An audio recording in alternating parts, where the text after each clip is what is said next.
to me, that's the exciting part, is to see these applications that people have never come up with. There is no typical day or project, and that's exactly what I love about it. Hi there everyone, and welcome back to the channel. This video is part of my series on drone jobs. Some of you may be aware that the drone industry worldwide, but especially in the USA and Europe, is growing at a phenomenal rate. And that's presenting loads of opportunities for people who are interested in drones and who love to fly to build a career in the drone industry.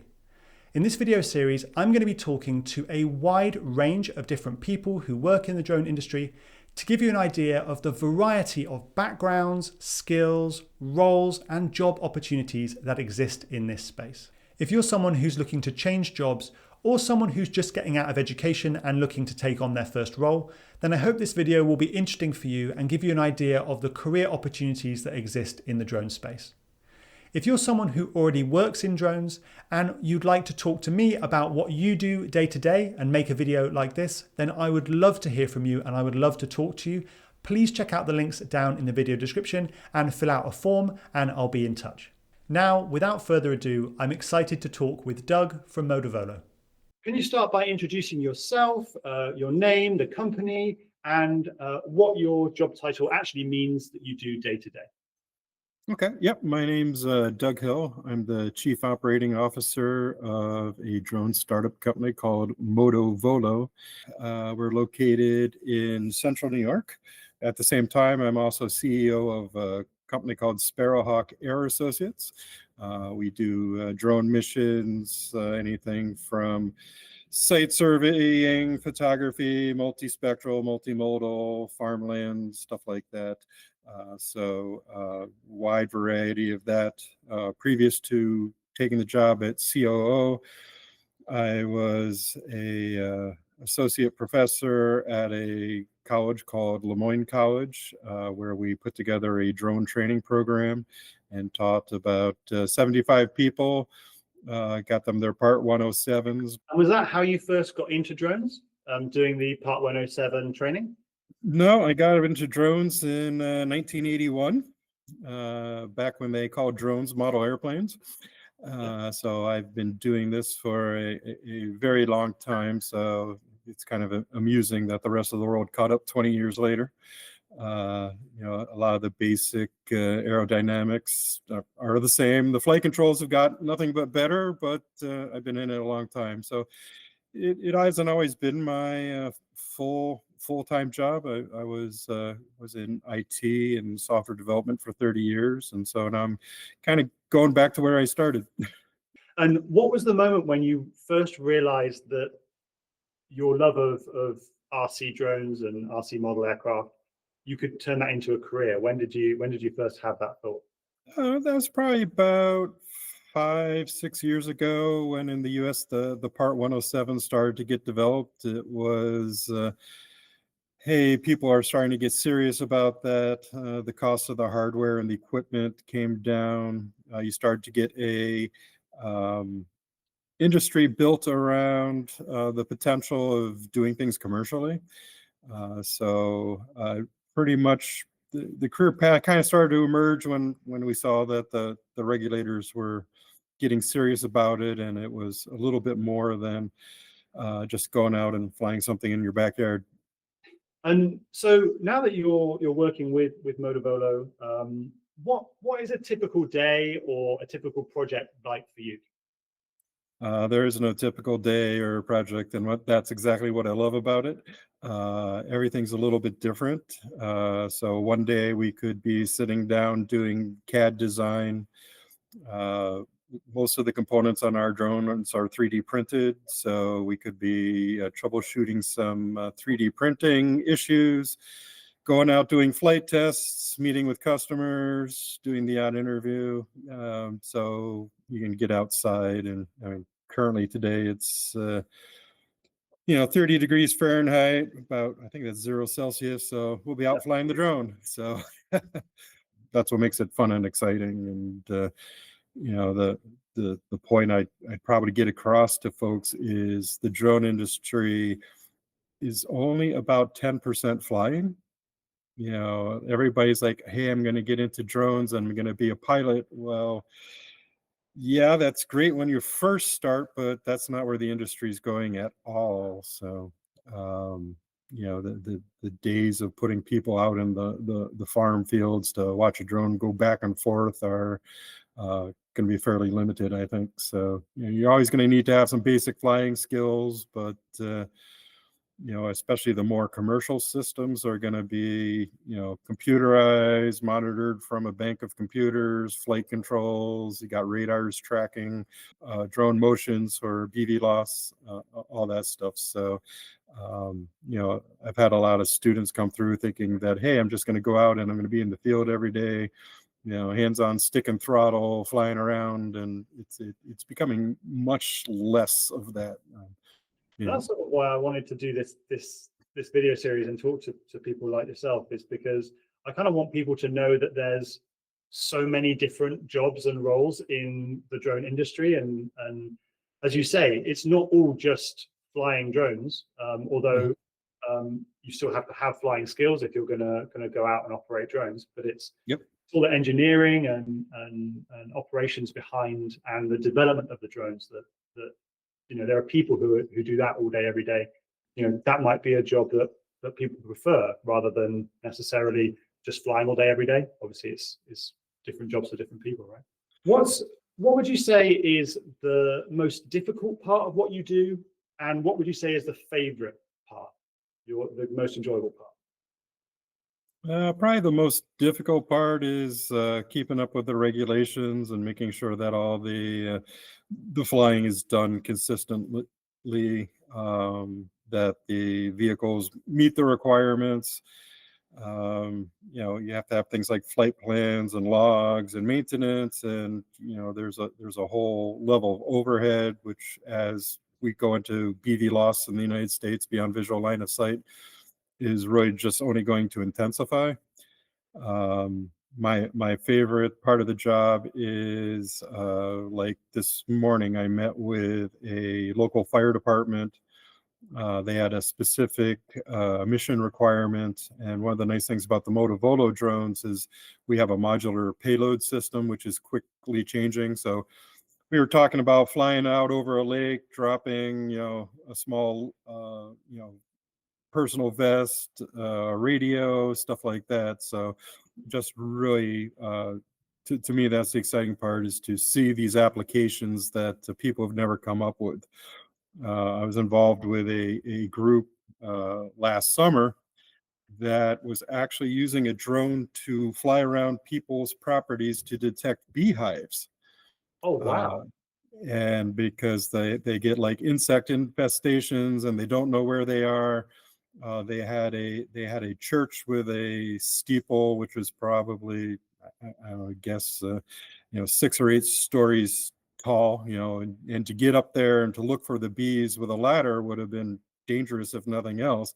Yeah. But they're causing problems. So turns out, and I never knew this, bees keep their hives at 98 degrees.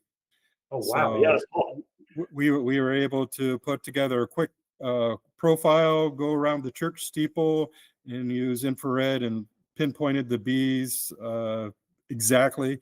You could see them flying in and out of this hole and stuff like that. And so I just had never thought that drones and honeybees and all that stuff would be important. But the group was able to go in and move the beehives, and save the bees, save the people, made everybody happy, and did that in a matter of minutes, as opposed to getting a crane or god awful big ladder to go out there. But that's what makes it exciting, is like, hey, can you do this? It's like, oh yeah, I never would have ever thought about that.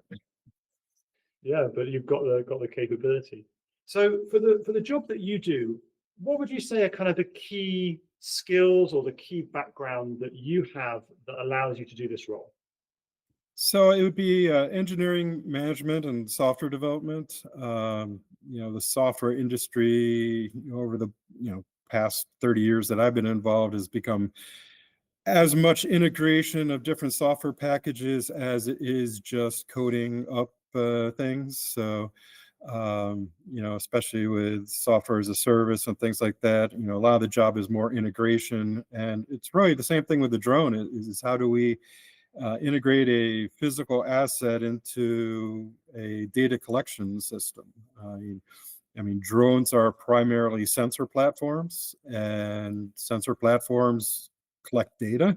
And what do you do with that data, and how do you provide the integrity of it, and mission parameters?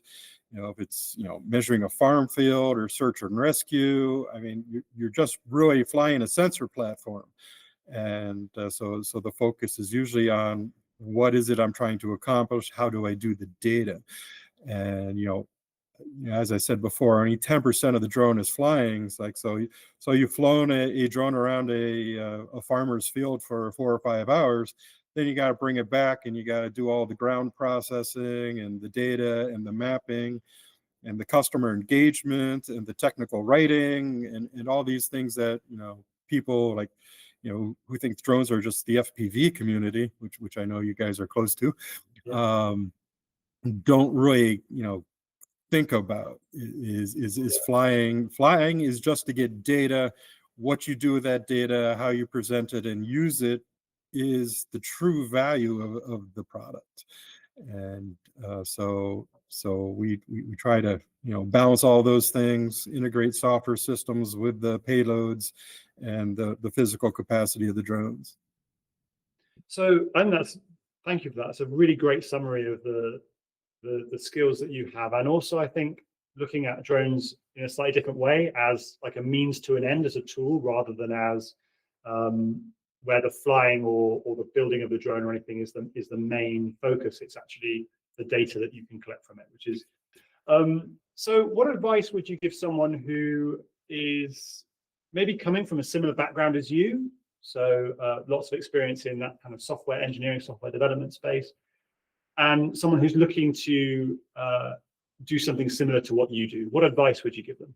It's basically find and follow your passion. What is it that motivates you? Are you a business person, or are you a salesperson? Can you go out and talk to customers, or are you happy in the back room, sitting in front of a computer doing CAD? That's they call it a drone industry for a reason. It's everything that you'd find in any major line of business is pretty much available to you. And as somebody who's in the startup culture right now, being an entrepreneur is a different mental set than somebody who goes to live in a cubicle every day. So where's your comfort? Where's your risk? Are you willing to work for a company that may not be there in 2 years, knowing that there's a potential huge upside? It's like, especially in an industry that's growing, you're not just going to be able to click into $100,000 a year job yet, because the industry itself is still pretty early. But 5 or 10 years, there's going to be companies other than DJI and Skydio and all the quote unquote big players right now. So I kind of equate it to the software industry or the personal computer industry back in the early 80s, where you had Microsoft start, and they had the first 10 employees, and they changed the whole world out of a little office or a garage, not much different than the one I'm sitting in right now.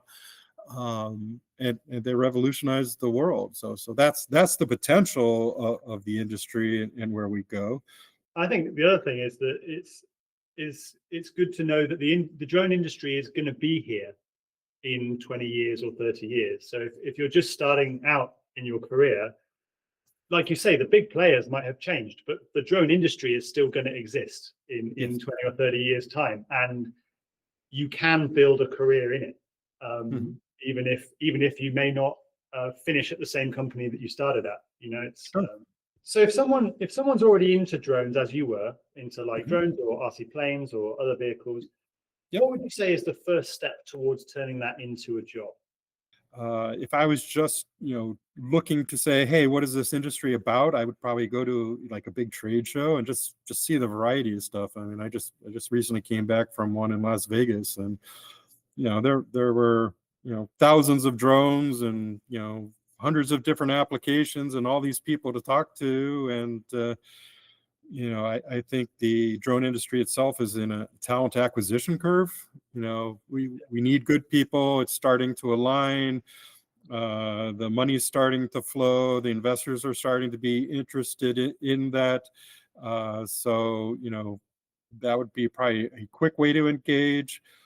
But another neat thing about the drone industry that we talked to is you can go down to Best Buy or whatever your equivalent store is, spend $500 and get a pretty close to professional quality drone and start turning out stuff. Find out if it's something you actually like to do. What I look for in a pilot is an FPV pilot. Because if you can fly one of those damn things through a hoop or somebody's backyard at full speed, you definitely learn more about the flight dynamics and the aerodynamics and all the stuff it takes to fly in an emergency situation as an FPV pilot. So everybody always got, really annoyed with me because I'd fly these cheap $50 drones and I'm like, learn how to fly this. And they're like, well, no, I want to fly the DJI. Like, no, learn to fly the $50 piece of crap drone. Yeah. Because that will teach you how to fly more in 5 minutes just trying to hover that thing than you'll learn in 5 years of flying a DJI drone. Okay, and then if you like flying like that, then okay, maybe you want to start building it. I'm like, okay, that's your next step. Do you like that? It's like, okay, so then you might go down the engineering or the design path. Well, I don't like that so much, but I kind of like the fly. Well, okay, then maybe you're going into the operation path. The Japanese have this great concept called ikigai, IKIGA. It's like the 5 things in your life to make your life whole. It's the same thing with the drone industry. What am I good at? What can I do? What am I going to get paid for? And what makes me happy? If you can get all that stuff pulled all together, you're on the right path. I'd like to give a huge thank you to Doug for taking the time to sit down with me and make this video. I found his perspective on drones as a sensor platform and that the focus is always on the data that the drones are able to collect to be really refreshing and very different from how I think about drones day to day. I also think that some of the applications they're tackling in Modovolo, looking at water rescue with the fire department and finding beehives in tall structures, to be really fascinating. And it just goes to show that there are a huge variety of different applications that drones can be used for, and we're barely scratching the surface of them. If you're someone who has a job in the drone industry and you'd like to talk with me about what you do day to day and your views on the drone industry, then I would love to hear from you. Please click the link down in the video description and sign up on the form, and I'll be in touch. That's all I have for you for today. So until next time, I wish you all very, very happy flying.